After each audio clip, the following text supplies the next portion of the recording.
see here.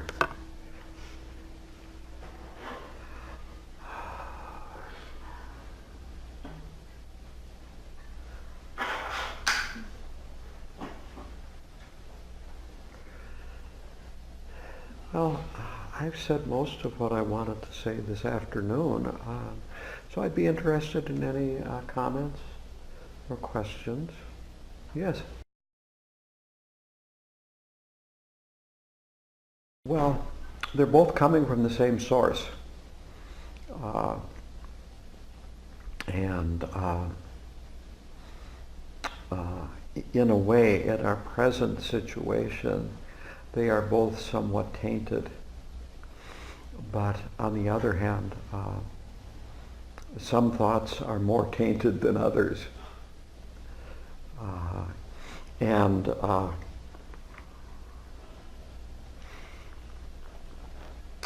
Just for instance, the idea of love. Usually it's easier to have love for a person that we're attached to than a person that we're not attached to. But the love is still coming from that place. And the attachment is coming from the Buddha nature too, from the ultimate nature of mind. But it's just, there's a lot of delusion that the attachment goes through to emerge as attachment. You know, it's related to the ego. So it's called co-emergent wisdom. It can emerge both as, you might say, nirvana and samsara, as wisdom and delusion.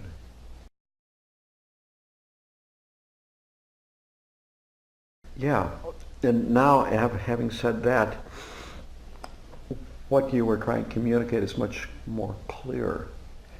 And Lama Losong is going to like this, because what came to my mind was the Zen saying, first thought, best thought.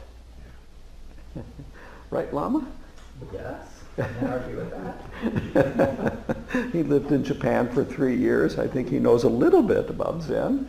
But the point is that that first thought is closest to the actual experience, the actual perception.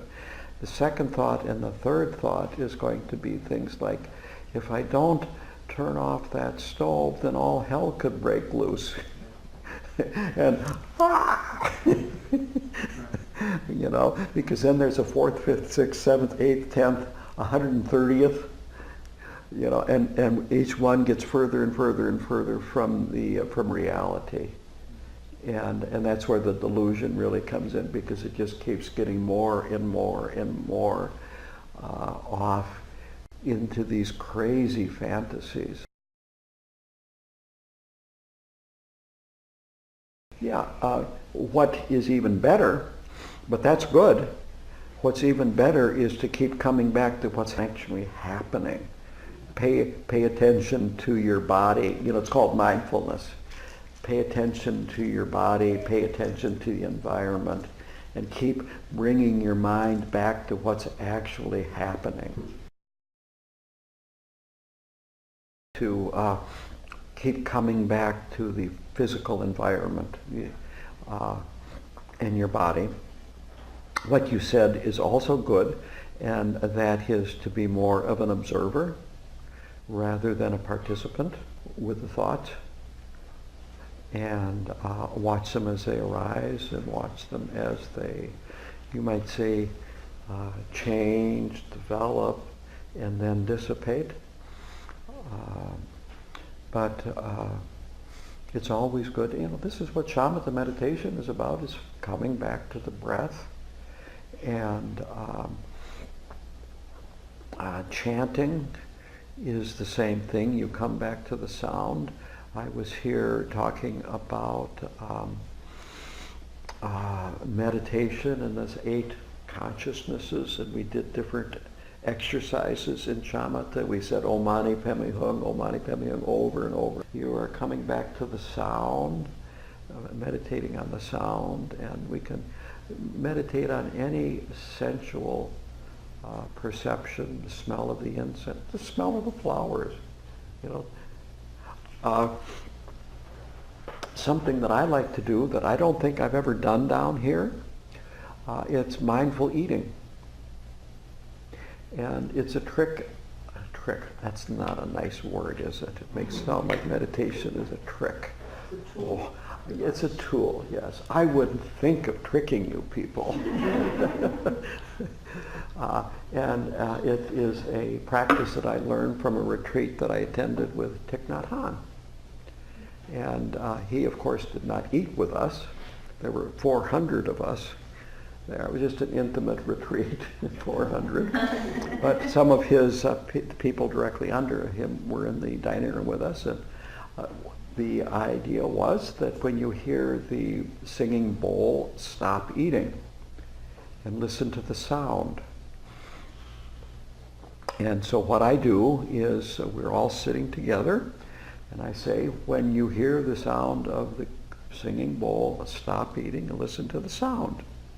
And then after we start eating, I go,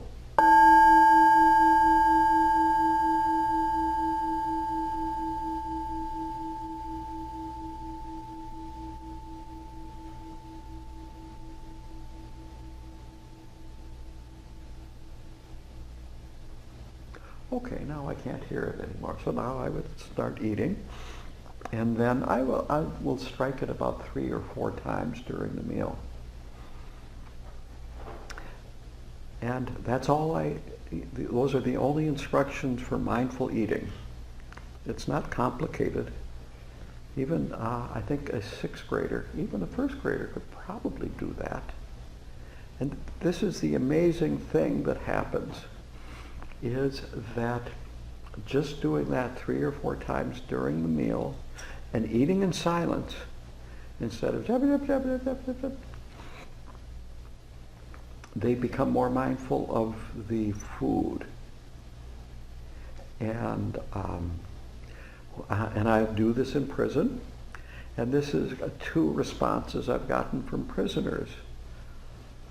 That was the best melon I've ever had in my life.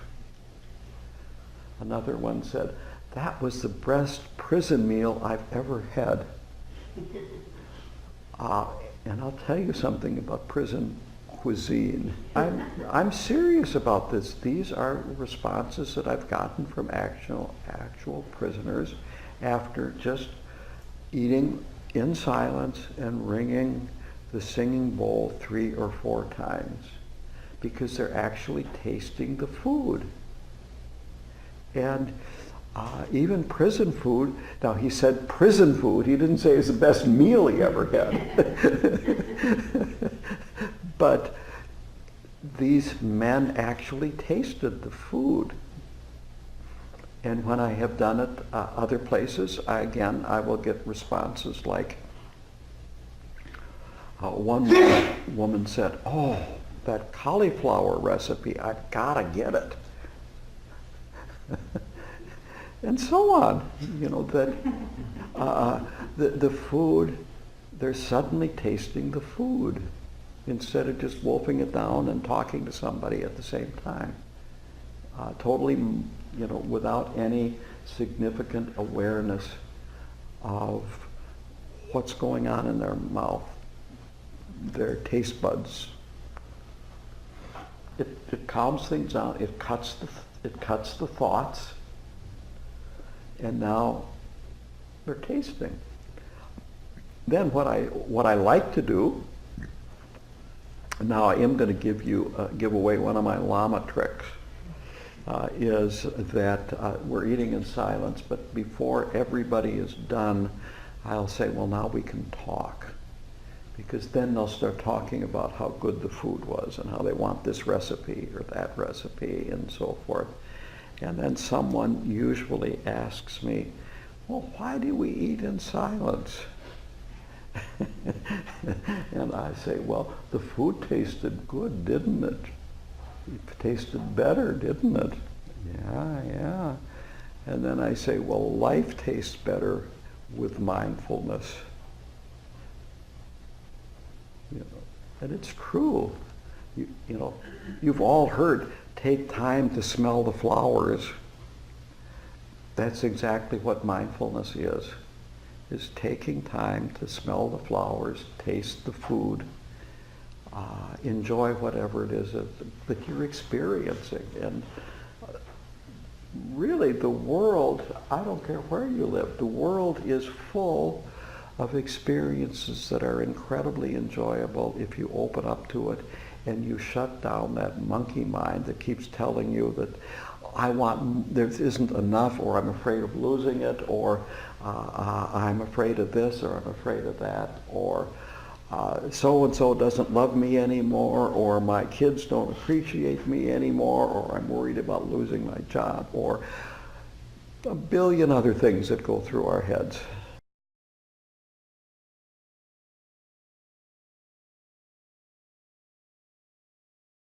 No, it's not.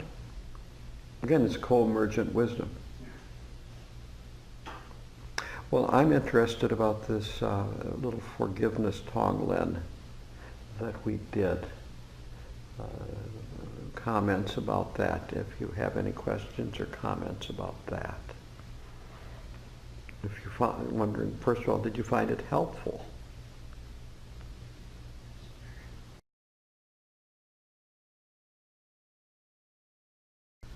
Exactly. Yeah. This is not, okay, you've done it here now for 15 minutes, on to the next thing. This would be something to do regularly, especially if you had a positive feeling at the end of it.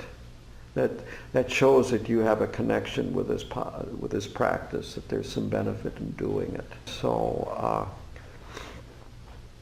you could literally, if you're going through your day and all of a sudden you find you're getting down on yourself, angry with yourself, beating yourself up about something, do it right then.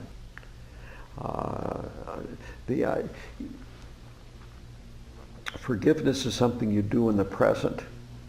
So if you're feeling forgiving, that's the time to do it.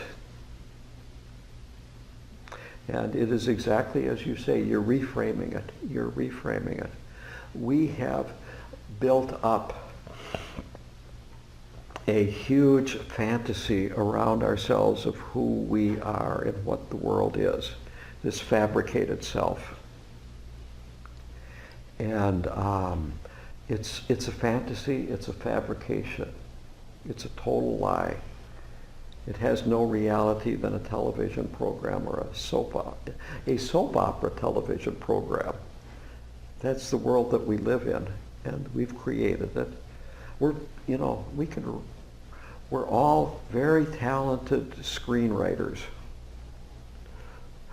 because we have created our own fantasy world.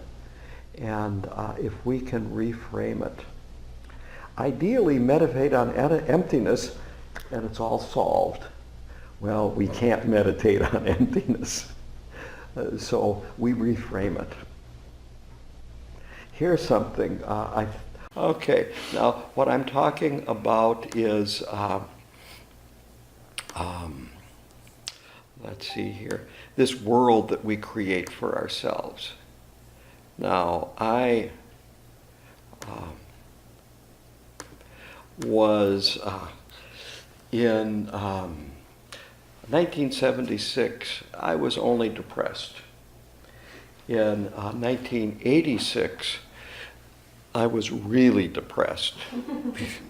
That was when I was on starting to get on this very strong antidepressant medication, and it wasn't these that you see on television.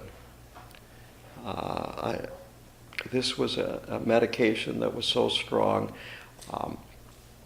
The side effects were so strong that if I ate certain foods, the blood pressure would skyrocket. You would have a stroke and die. The doctor has to be serious before he puts you on that. So anyway, the world that I created, let's see here. What I'm doing is I'm going to Amazon.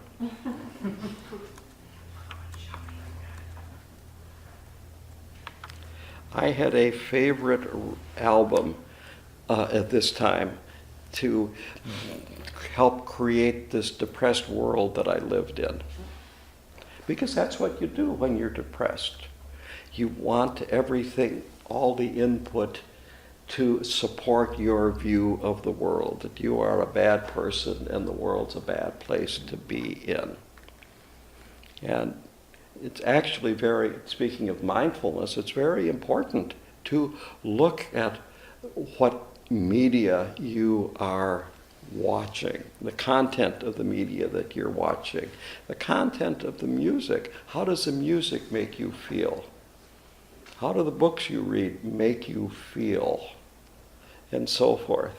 So here is, I'll read you excerpts from the customer reviews.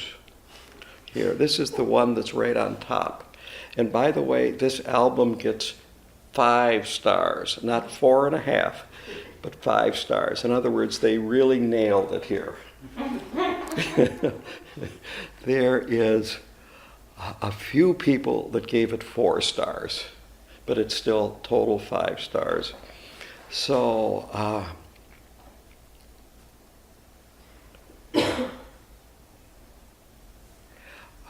actually, they've got a different review on this one. I'm going to see if I can... version of the product? Yeah, they got a different review. Basically, anyway, all the songs except for one are depressing. They're about drugs, money. One was called Swallowed by the Cracks, where they had this wonderful life and all of a sudden, down they went. Failure. And then the very last song was that even though life sucks and we've had all these failures in life, we're going to try one more time to succeed, but we probably aren't going to. Yeah, I loved it. I also was sleeping 14, 16 hours a day, hating myself, hating the world, and needing psychiatric care.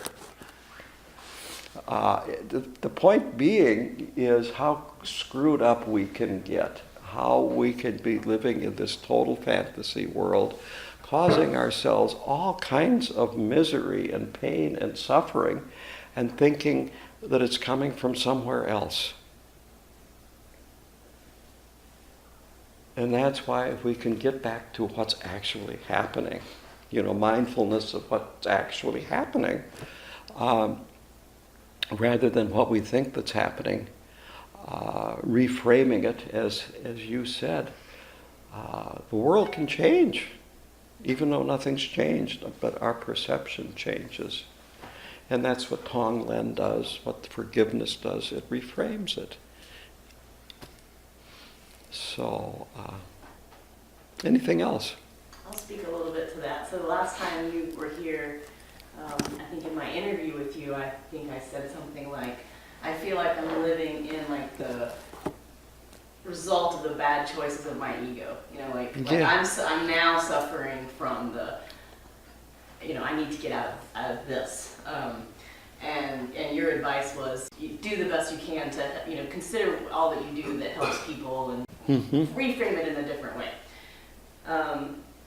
So now at the stage that I feel like I am, I'm doing exactly the same work. I'm actually working, since I got back this time, I'm actually working harder, and yet I'm always able to say to somebody who says, thanks for doing this, or, my pleasure. Absolutely, and not like say it without, just saying it, and then being, when I walk around the corner. Yeah. But it's not like I don't have any negative thoughts about being put in that position or whatever, but like the depth or the level of that is drastically, and so it's possible to get to that point. But my feeling is that, what's helped me, or I can't even say what's helped me, but the key to it for me is definitely the emptiness part. I feel like every time I'm able to take my ego down a notch and really not just, I mean, believe it, experientially understand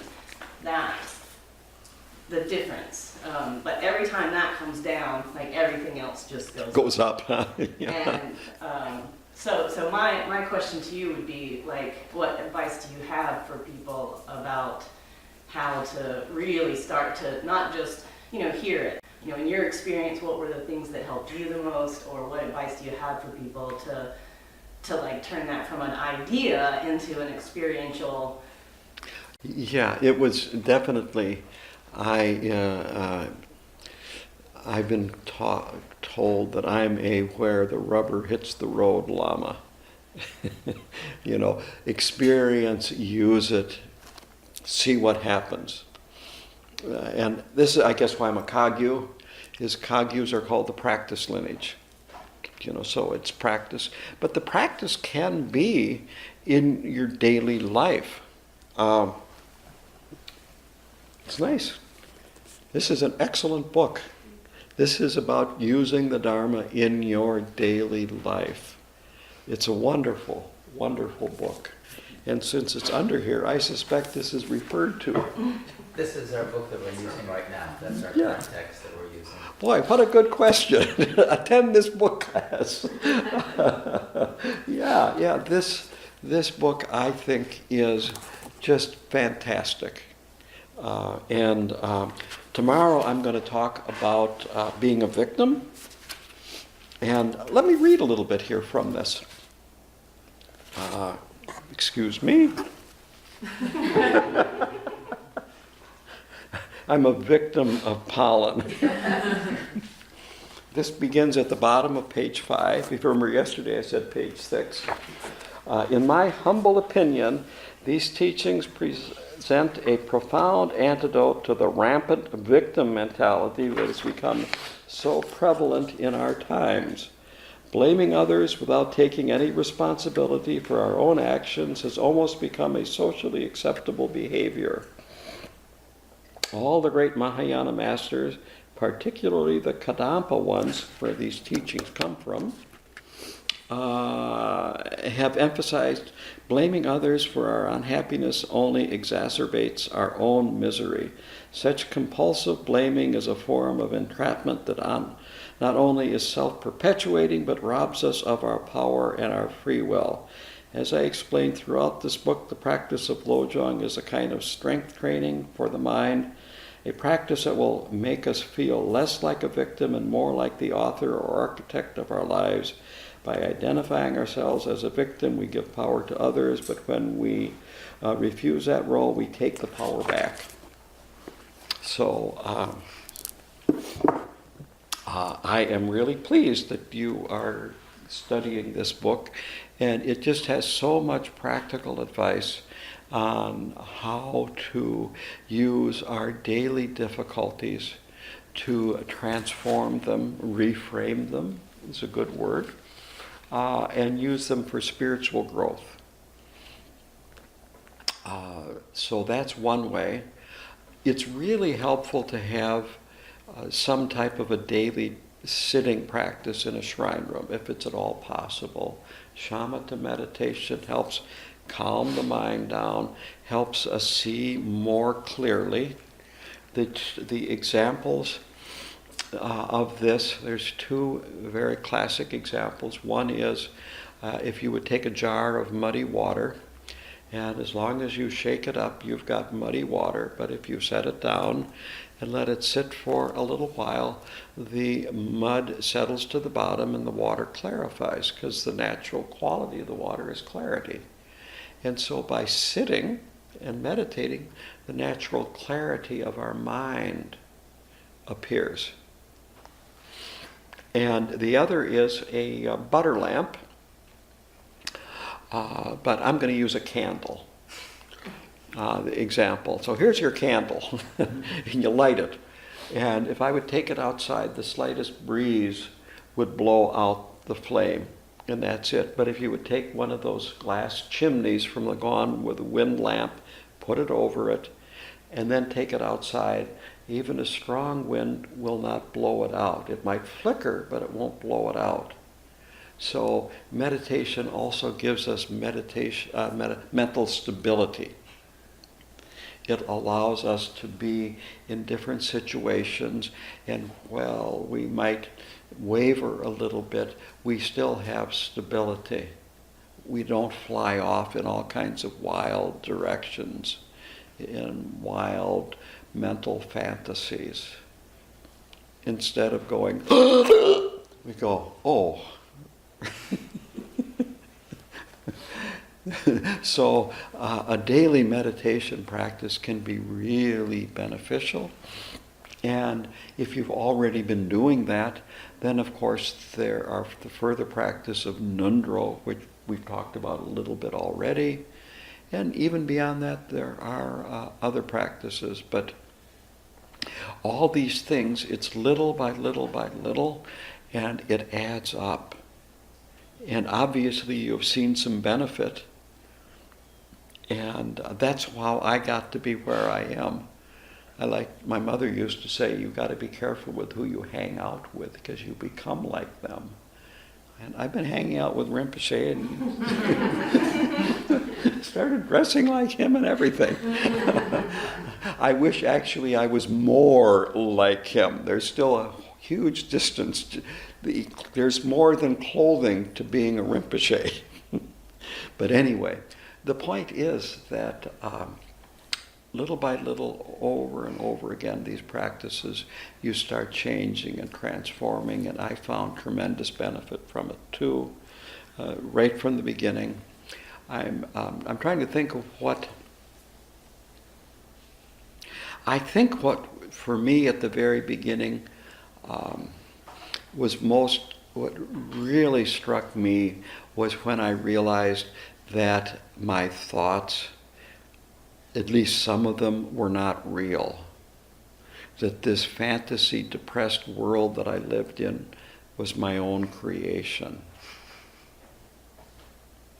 There was a poem that I ran across in a non-Buddhist book. And it was about psychology. It was about, improving. And I'll read it for you if you like, because it's very Buddhist.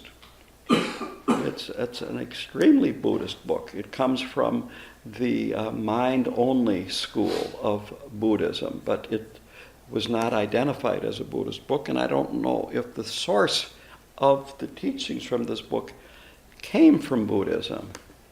I don't know if you can see this, but I'm going to show you. I went to a Buddhist site on the internet and grabbed this graphic. Do you see that graphic? I think we gave them to them. Well, that's right. Last visit, actually. They So had that in hand. I Yeah. probably still have it in a folder somewhere. yeah. So it's a picture of a guy sitting with the top of his head is a movie camera, and there's a screen in front which he's watching.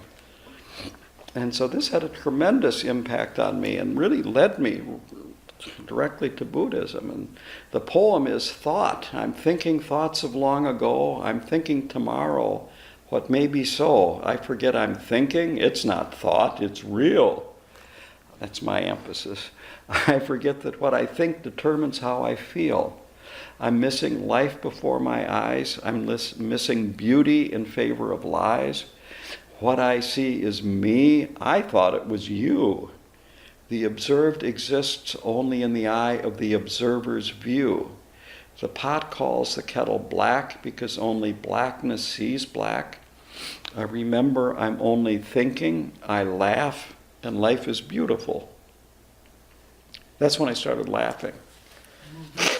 And as added incentive, I'll tell you this, that soon after I started meditating, I was driving one day and I had this really strange sensation on my face, and I couldn't figure it out, and so I looked in the rear view mirror, and then I found out what it was on my face that was giving me this strange sensation. It was a big smile.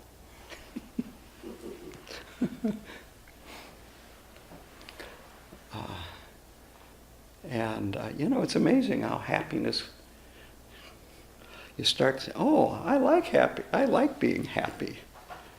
without taking drugs, without drinking, and so forth. You know, it's nice to be happy. So anyway, that's, follow that happiness. Follow that success. So that's some of my advice. Any other, did you have another question? Oh, okay. We've got a few more minutes here. I guess 5 minutes according to my computer. But any other comments or questions?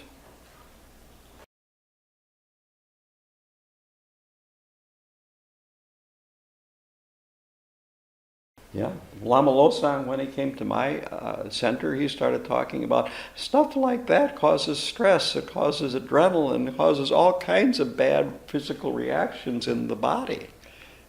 I know one time I was asked, the question was, well, when I watch these kinds of movies, I have nightmares. And you know what my response was? Don't watch them. No, it makes you sick, literally. Psychoneuroimmunology is the whole field that, talks about these kinds of things, with these kinds of, we feed ourselves with a lot of different things, and the media is certainly one of those. Yeah, no, well, that's right. Makes you sick. Yeah. So no longer do I listen to that album. It's really being mindful of how your environment affects you. And as Lama Yeshe said, how all these things, how you react to them. And we have control over our environment. We might not have that much control over our work environment, but we have control over our home environment. And we can arrange our home environment so that it's more harmonious, lower stress level, more relaxed, and you just feel better. So I'm going to end today on that note. That's no pun intended.